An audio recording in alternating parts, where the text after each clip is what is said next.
just trying to get inside the numbers, right? We got all these basketball heads around here tonight, Bruntz. You think the fans get the sense that this one, Nebraska's got to have it, right? I mean, you want any aspirations of making a Big Ten, postseason run, you got to have the night, right? Yeah, no, I mean, I think with the way things have gone recently on the road, I mean, every home game, no matter who it's against, is gold, So they got to get this one. They got to kind of get their heads right a little bit, I think. It's at least the last couple of years, it's been kind of, Fred's teams have generally, I think, been pretty even keel, and this version's just kind of been all over the place. So, they need something good to happen, and I think Rutgers they're a challenging team, but I mean, getting them at home, I think is good for Nebraska, and to clear out whatever that they're kind of dealing with. I mean, the stretch of games, like I was thinking, like, man, if they just went like 2-2 in this 4-game stretch, I think you'd feel okay. But yeah, tonight's a big one, and the more kind of going into the conference season, I thought, like, if you get to 10-10, if you go 500, you got a pretty good chance of being in the conversation at the end. And maybe you steal one on the road, but they've made it look difficult the last few times out. And they need to figure out a way to kind of get right a little bit. That's interesting because I think we forget, based on Iowa and Purdue, that Nebraska is still top 50 in field goal defense. And you're facing a team in Rutgers that doesn't shoot it from distance particularly well. Yeah, no, I mean, it feels like a game on paper that you're like, okay, this is one that Nebraska should be able to play its game and play pretty well and come out there with a win. But yeah, I mean, it's I don't know, it just those the last few, with the way that Iowa ended, and then I think Purdue's just kind of that's just the nature of playing on the road there. But they need to get back to the strong defense and find somebody that can make an outside shot. Bruntz, we talk all the time, especially in basketball, about like, well, they've got the best player on the floor, so that gives them a shot. And yet, kind of in this matchup, we feel sort of the opposite, where it seems like Nebraska should win this one. All the analytics say Nebraska should win this one.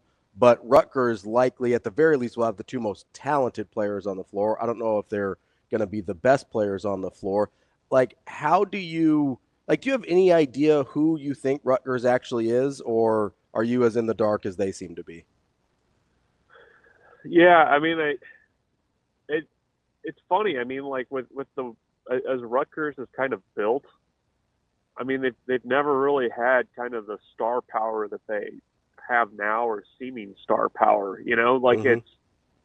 It's felt like every time you got Rutgers on your schedule, and especially if they were coming into PBA, it's like you need to get yourself ready for a low-scoring, defensive-heavy, just fight it out, back alley type game.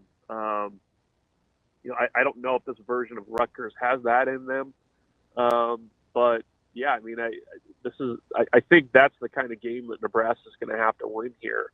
It is just a really good defensive game where they kind of clamp down on guys.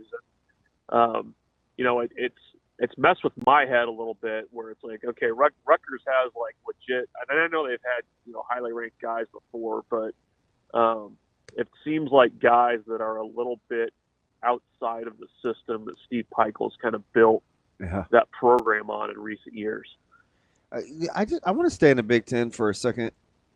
Are you surprised, or are you like, well, kind of been trending that way, that Minnesota is as bad as they are? Am I surprised? I think people loved the hire a couple years ago. I do.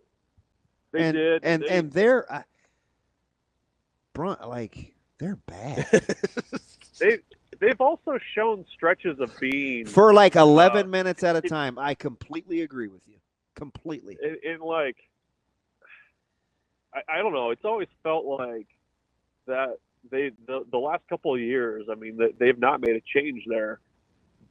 you probably could have made a pretty strong case for a change needing to be made there, but they've always kind of flown by the skin of their teeth a little bit. So I don't know. I mean, I guess in my simple brain, like, I revert back to like the stretches of basketball where you're just like, what is going on? There was it Ohio State they were playing, and it was like a very key late minute, like final possession, have to get a stop. It's like 2 weeks ago. Oh, yeah, it was like 2 weeks ago. Yeah. And you've got like a guy that's just like uncovered under the basket. You're like, what is going on? Like, it was like and that game, isn't it crazy? Like, the place was empty.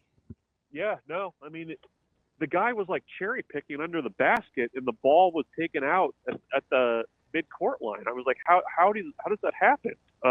It just seems like they should, like, they play good basketball there, man. It just seems like that school should be good. Not to go all DePaul, because I hate that argument. But I think they should be better than what they are. I mean, there's enough basketball talent in the Twin Cities, and that's enough of a brand in the Big Ten that they should definitely be, middle of the pack, probably in the Big Ten without much effort. And it's felt like they've, had to put in a lot of effort to stay out of the basement the last couple of years. Who's the best team in the Big Ten for you? The best team? Probably depends on the night, doesn't it? Or health, if you think it's Illinois. Yeah, I mean, I guess I would go Illinois. It really, like, I feel like night to night you could almost make a different case. I mean, even Purdue last night, I would say. Hey, that was pretty gutty, wasn't it? Washington gave them all they wanted for 28 minutes. Yeah, and I don't know if that's.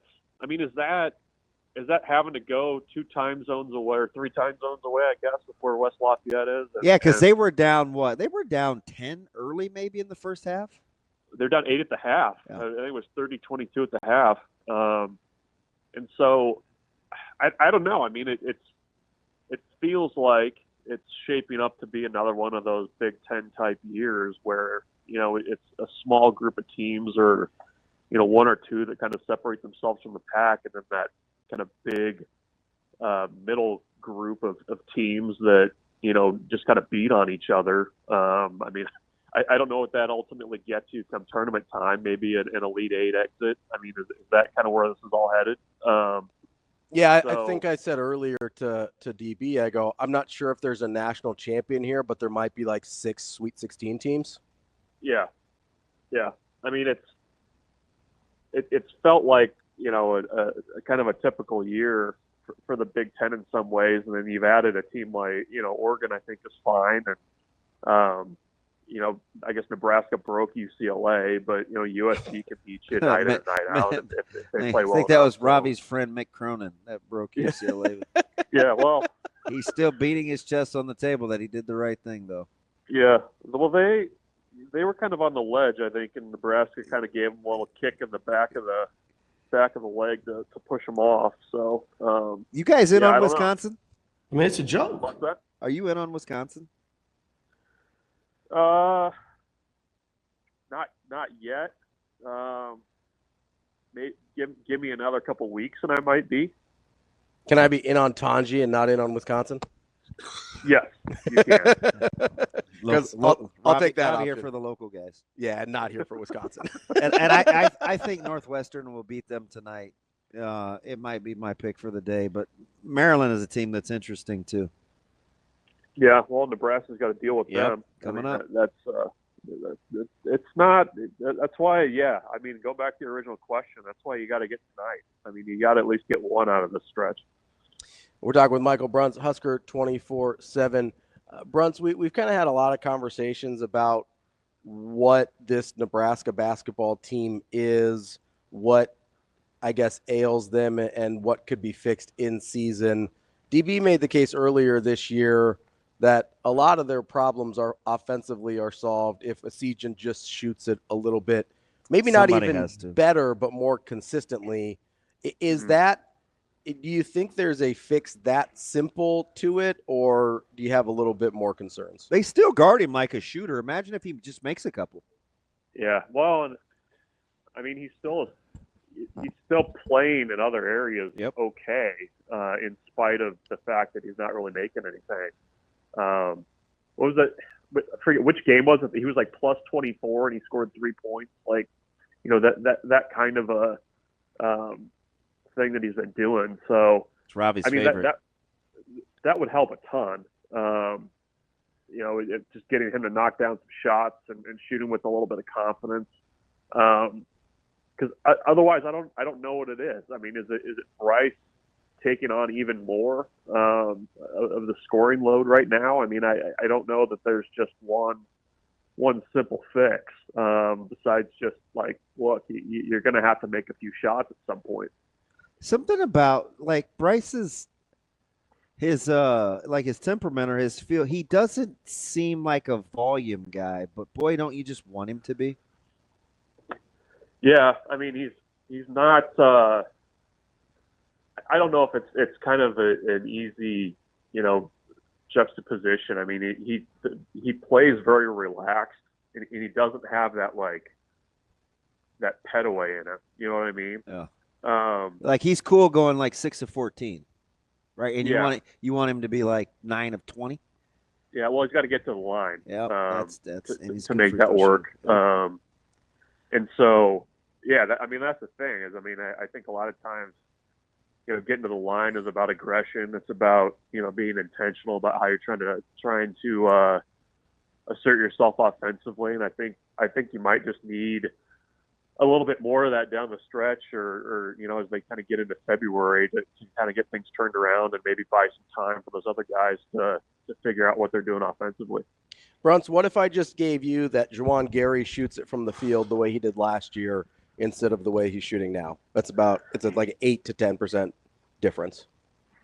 Yeah, I mean that was for the you? other thing I was kind of wondering too. When you're saying if there's a quick fix, I mean, just kind of reverting to what he did last year would be okay. I don't know about you guys. I mean, does it feel like he's making fewer of those just kind of the easy ones? Easier, I should say.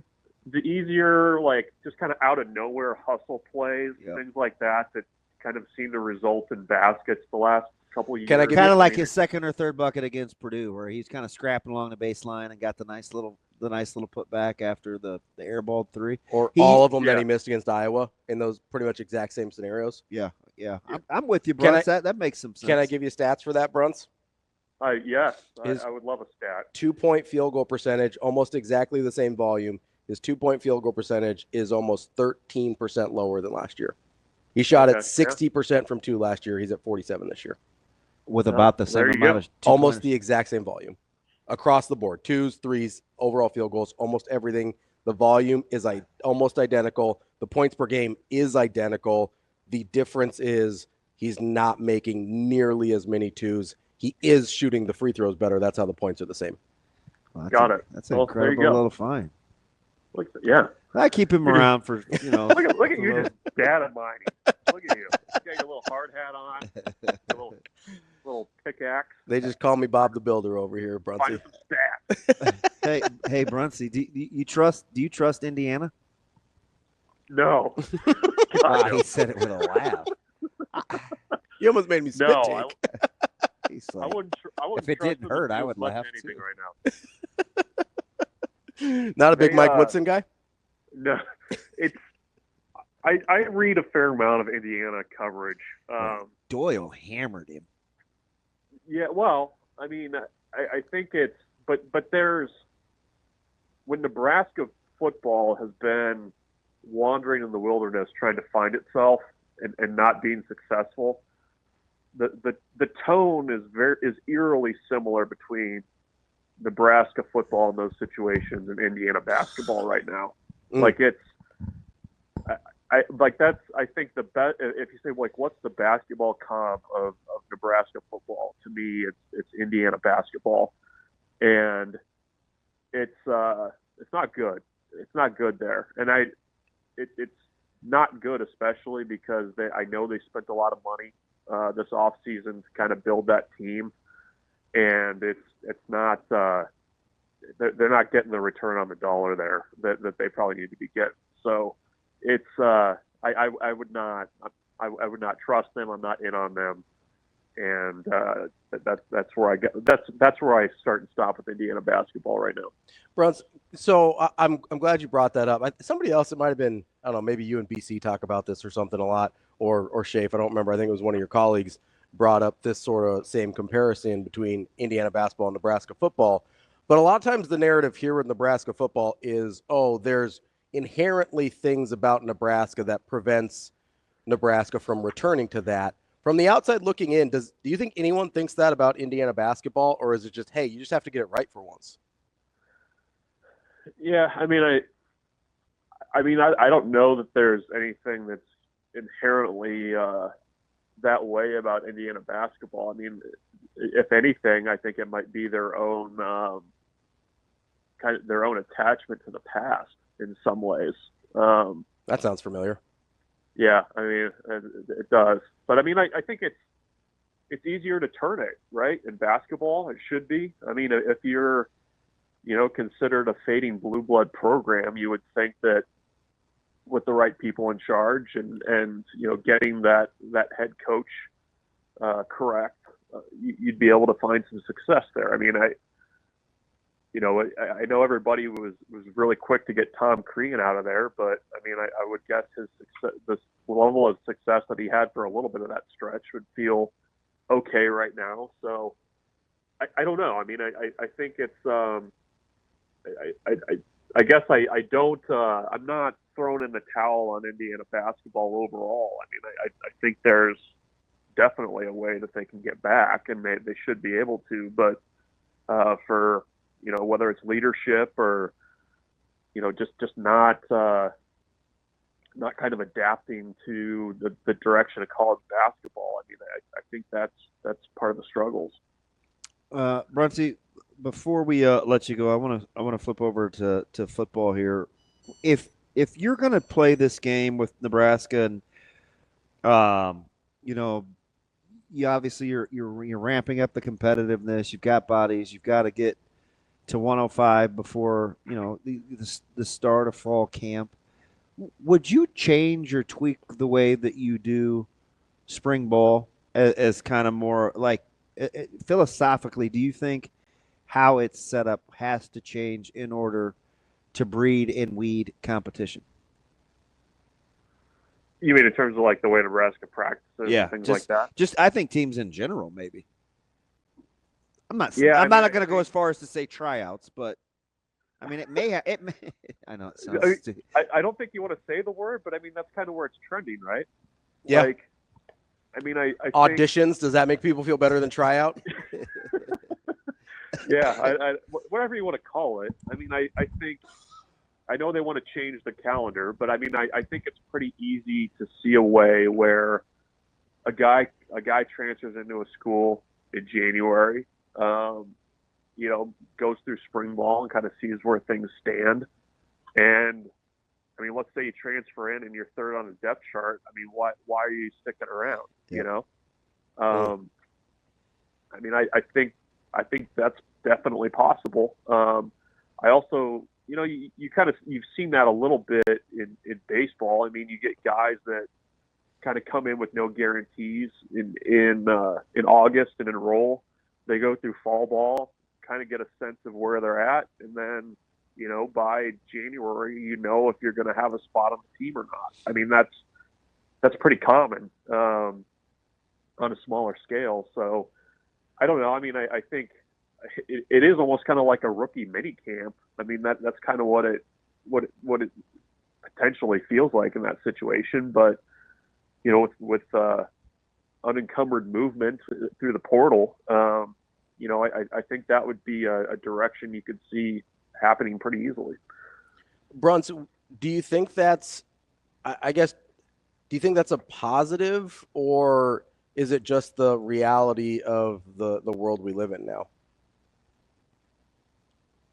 I mean, I would say it's probably not a positive, but I mean, that's the result of the way things are going. I mean, I think that's that's kind of the last few years with all the changes they've had. I mean, it feels like there's been a lot of things that have happened that are kind of unintended consequences. And, I guess maybe, it benefits the coaching staff where if there's a guy that you bring in who's kind of let's just say a really high level athlete that maybe hasn't put it together yet.